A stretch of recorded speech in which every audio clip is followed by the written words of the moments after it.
ऐसी पहल है जो हिंदी रंगमंच के उभरते निर्देशकों को मंच, संसाधन और मार्गदर्शन देती है और उन्हें अपनी रचनात्मक दृष्टि के साथ उड़ान भरने का अवसर देती है।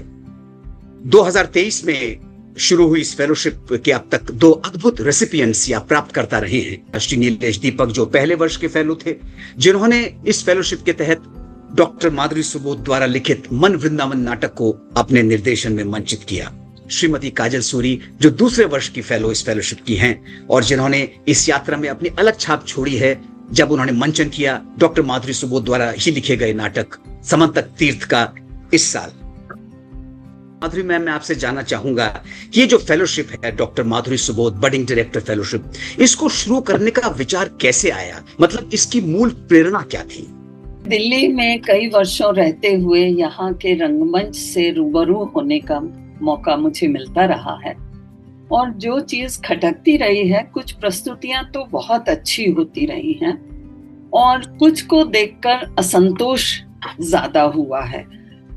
तो ये विचार आया कि कुछ ऐसा करना चाहिए कि अच्छी प्रस्तुतियां लोगों के सामने आए, अच्छे नाटक भी हों और प्रस्तुतियां भी हों। और आद्यांतरा के कुछ प्रतिष्ठित पार्श्वकर्मियों ने जो पर्दे के पीछे रहते हैं ये सुझाव दिया कि हम लोग ऐसे नाटकों को प्रोत्साहित करें और ले दे के वर्तमान फॉर्मेट उसका सामने आया और संयोग ऐसा है कि मेरे नाम पर ही इसका नामकरण भी हो गया।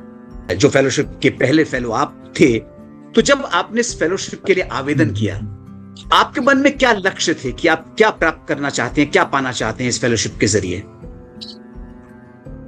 था कि एक मैं नाटक करूं।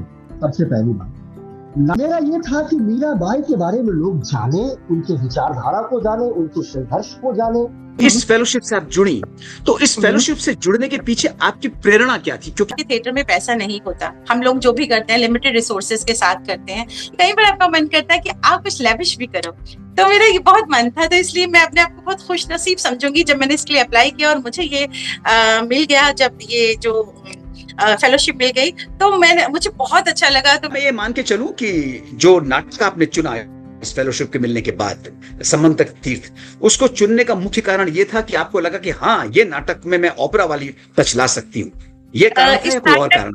इस नाटक का तो मुख्य कारण ये था कि जो कहानी है ये मेरे लिए भी नहीं थी। समंतक तीर्थ ये मेरे लिए बिल्कुल नई कहानी थी। जब से बाहर से हमने टीम मंगाई, क्योंकि हमारे पास क्रिएटिव फ्रीडम थी, हमें उन्होंने हेल्प किया, चाहे फाइनेंशियली भी हमें हेल्प मिली है इसमें, इसलिए हम वृंदावन से टीम मंगा के यहाँ पे कर पाए। तो ये बहुत बहुत बहुत हेल्प हुई है हमारी एज। तो ये सब तभी मुमकिन हुआ जब हमें इस चीज की टेंशन नहीं थी कि हम फाइनेंस का क्या करेंगे। तो हम रियली थैंकफुल टू फाउंडेशन। जो डॉक्टर माधुरी सुबोध बडिंग डायरेक्टर फेलोशिप, ये हिंदी रंगमंच का जो इकोसिस्टम है उसमें क्या योगदान दे रही है? इसकी प्रेरणा ये रही है कि अच्छा रंगमंच जिसमें अच्छे नाटकों की प्रस्तुतियां हों। मैं ये पहले काजल जी से शुरू करते हैं। डायरेक्टर्स हैं, उनको नया साहित्य पढ़ने का मौका मिलेगा। डॉक्टर माधुरी सुबोध इतना काम कर रही हैं कि मैं इसके बारे में वो जितना कर रही है ना उससे ज्यादा मैं आपको नहीं बता पाऊंगी। नीलेश जी, आपकी तरफ आते हैं सवाल को लेकर। एक तो ये माधुरी सुबोध फेलोशिप जो है, खास तौर पर मैं जो देख रहा हूँ दिल्ली में खास तौर पर और दिल्ली से बाहर भी कई प्रदेशों में भी हलचल है इस बात को लेकर के कि ये है क्या, और युवाओं को एक मौका मिल रहा है कुछ करने का, कुछ अच्छा करने का, दिखाने का। आद्यांतरा बड़े स्केल पे कुछ कर रहे हैं, ये छोटा स्केल नहीं। डॉक्टर माधुरी सुबोध बडिंग डायरेक्टर फेलोशिप है, वो केवल एक वित्तीय या तकनीकी सहायता नहीं है, ये एक मैं कहूंगा एक रचनात्मक पुल है जो लेखक की मंशा और जो नए निर्देशक हैं जिनमें से 2 हमारे सामने हैं उनकी कल्पना को जोड़ता है